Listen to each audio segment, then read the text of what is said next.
And also the time for that annual deep freeze dunk, but some people have been breaking the ice all winter, in fact. Scuba diving clubs in Moscow run a roaring trade at this time of year, you wouldn't believe, with ice diving being a really popular pursuit in Russia. Primetime's Ivor Bennett went to see what it takes.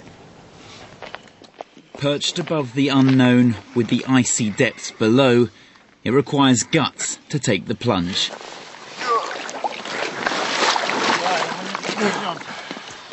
On the surface, it's like a trapdoor to a sinister netherworld, but from below, it's beguiling.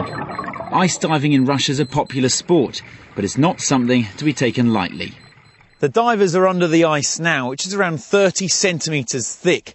The only sign left of them on the surface is this rope. That's their safety line they're attached to in case they get lost underwater, because there is, of course, only one way out, and that's here.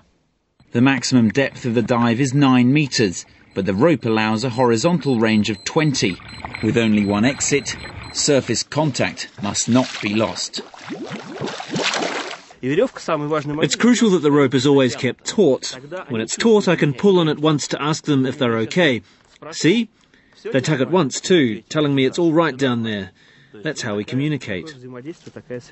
It's these divers' first time under ice. They're taught theory to accompany 3 dives before getting their qualification. It may not be the coral reef, but that's not the point, because for these divers, it's all about breaking the ice.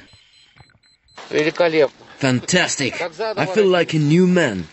Each diver has 2 air regulators in case one freezes, a common problem with temperatures outside well below zero. Air then leaks and the equipment needs defrosting. In the water it's 2 degrees Celsius. With the right gear, maximum dive time is 40 minutes. We start with thermal underwear to take any moisture away from the body. Then a thicker thermal underjacket, before the dry suit on top. We wear gloves too, but you have to ensure the joints are watertight. The hood should cover as much space as possible. If it's too big, your head, cheeks and lips freeze. The most chilling scenario of ice diving is when a diver loses his mouthpiece or runs out of air. Then it's a case of holding your breath and not letting go. Ivor Bennett, Primetime Russia, RT. I was waiting for that. I was wondering if the diver would actually be Ivor Bennett, Primetime Russia, RT. Obviously, came up with a convenient excuse for that one. I don't blame him.